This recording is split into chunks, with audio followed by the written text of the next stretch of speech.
Hi everybody, if you're in England and suffering with this weather, I hope that you're safe and warm and you're all okay. Right, I put a piece of tape because the gap down the centre of this was a little bit wide.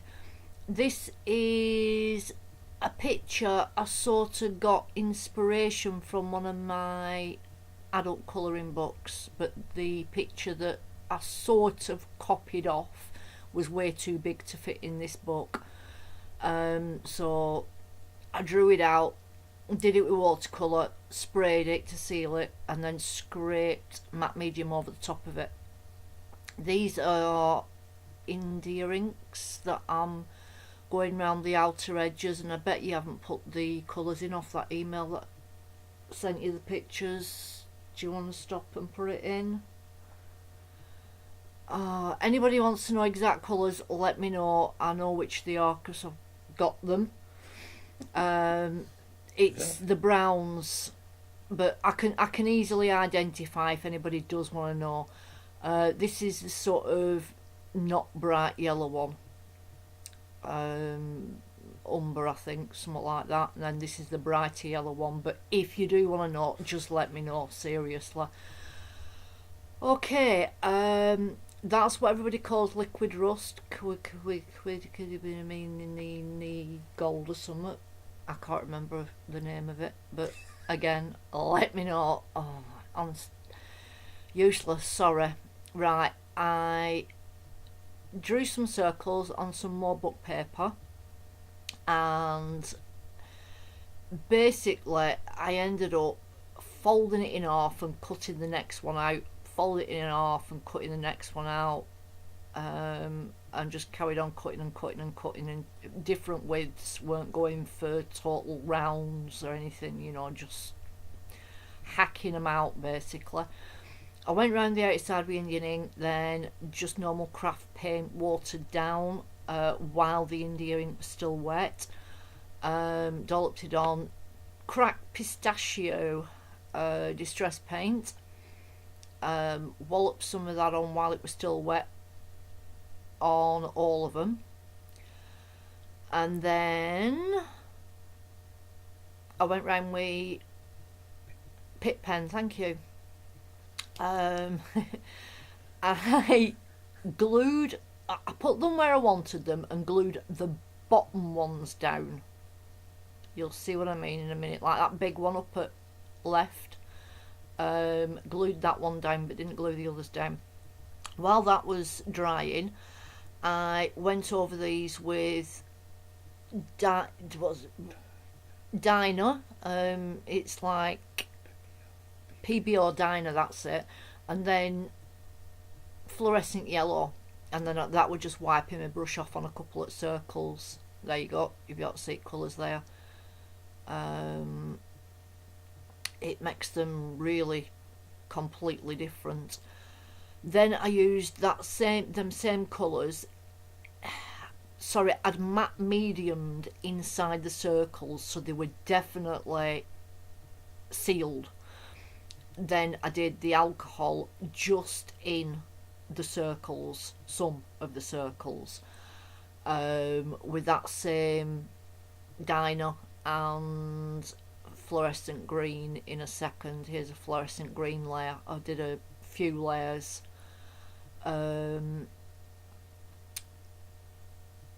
Basically they sort of look like, do you remember, well, or have you ever seen the disco lights from 70s discos? They had like two glass plates with oil in between them, and they shone lights through them, and they did psychedelic.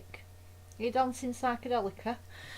They did psychedelic sort of light shows with them, and that's what they sort of look like to me. What are you doing? Is that cat being an idiot again? Anybody in England with a cat at the moment, do you feel like you need it surgically removed? Mine's just, it's clung to me. I got some more of that, what they call liquid rust, and went in gold. I went round the outsides with it and just down onto some of it, just to create a bit of depth. This, I decided I was going to take the inks from the outer edges and do alcohol with the inks from the outer edges in a couple of the circles. And the biggest one there that I'm doing, that one there, I ended up not going over the other circles that you could see underneath, so I ended up correcting that, which you'll see in a bit unless I cut it out. That's magenta, and then I used the orange. No, I used the pink. Orange.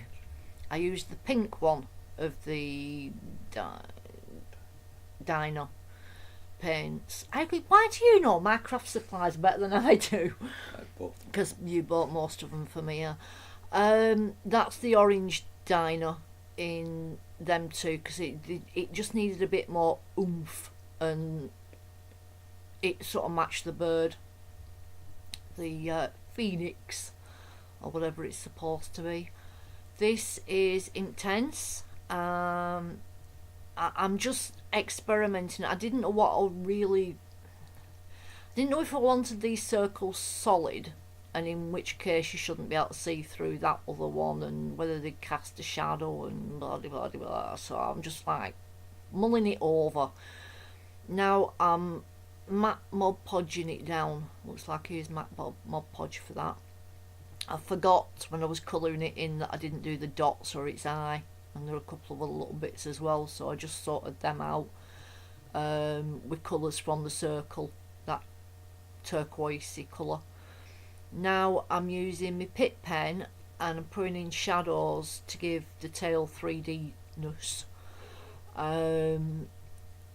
Basically just putting a few dots where I wanted a bit of black and then washing it out with a wet brush. And then I got bored of doing that because I decided I liked it, so I needed a lot more, so I just put some ink at the side and we watered it down and carried on in a minute. Unless you've cut that out. I don't know. I think you left that in, didn't you?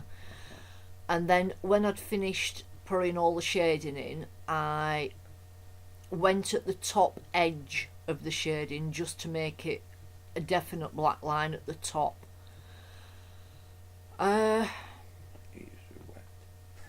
Sorry? Oh, right. Sorry, Mick's messing around with something. Yeah, right. The border that I'm gonna do. Yeah, sympathetic. I think it's sympathetic's the best. I'll have to do a video on showing you when I've actually used it in pieces of my art and stuff. Oh, right, sorry. I didn't do a black line all the way around the bird, just on the back of its neck, which sort of made it stand out a bit more. This is where I'm faking up, because I should have gone up onto the other circles, so I'm just adding a bit of colour in there just to make it look like it's an oil film going over. Right, the border that I do, oh God, this is pathetic. I darkened the furthest away circles on the outer edge just to make more layers, if you will, to make them go further back. I think I did it on either 3 or 4 of them. Right, the border that I did, if you have a look at it, it's sympathetic to what's on the page. It's not the same thickness all the way around. There's none over the bottom of the bird's tail, so it pops the bird right off. I hope Mick has for a proper full picture of it in, haven't you? What do you mean shrugging like an Italian? Anyway, as long as there's a picture that you can see. If not, I'll do a video and just point out that I'm discovering stuff all the time, and I know I've been doing it for a bit, but the border, have you seen where it says in that circle? Nice she's making. um, what are you doing? Yeah, I'm sorry, this is really bad. His brains are all over its show at the moment. You could see a little bit at bottom there where border what I'm trying to tell you about it. There, if you sort of pause it, if it goes out far enough. There we go. That's my settee. Why have you lent it against settee? I'm ill. You're ill. Anyway, I hope you enjoyed it. Thanks for putting up with me. Sorry if you're more confused than ever by now. Take care. As I said, stay warm, be safe. Pardon? Share. Please share it. Please put it on Cat Anne's Mixed Media Facebook group. Please. Thank you. Bye.